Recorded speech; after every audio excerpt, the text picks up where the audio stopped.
With WandaVision continuing to get weirder and weirder every episode, it's kind of shocking to find out that they actually had to turn away and turn down multiple other crazier ideas that they could have had for the show. So let's talk about that.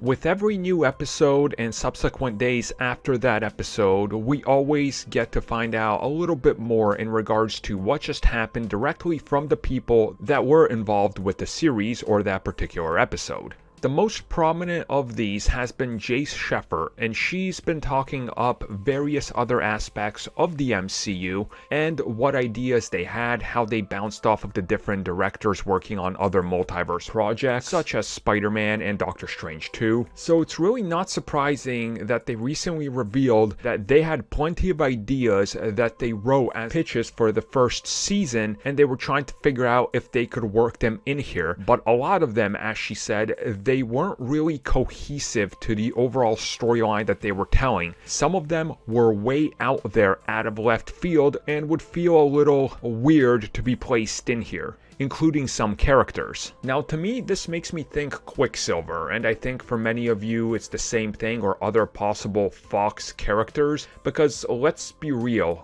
that's something that they really had to pay attention to and try to figure out, how do we bring this actor who played Quicksilver from the other films into our show and still address that this is an MCU thing, but it's different. And it makes me wonder what else they were trying to work out or fit in there, or what might even end up happening down the road. Because again, there's so many things that have to line up for some of these elements to work, and they have to make sure that they make sense in the context of what the MCU is setting up and the direction they're going in. And when you really think about all the crazy things that we've already seen and that they're doing, and how it's rolling into the multiverse of madness, what effects it's going to have on Spider-Man. Are they bringing in the X-Men like this? How does this connect to everything else? There is a lot you have to consider, and again, as part of Marvel Studios, they can't just do whatever they want. They have to connect pieces of storyline that weaves through everything. And if things contradict each other, even if they're minor, fans point it out and suddenly, oh, this is the worst product ever because it broke a tiny piece of continuity. But on the other side, this isn't set up like the CW where you can just do whatever the hell you want. It doesn't matter if it flows into continuity because you're just like, I don't know, the Legends did it. Maybe after the first season is done, and I guarantee we'll find out more details about some of the weird and crazy elements that they couldn't put in here.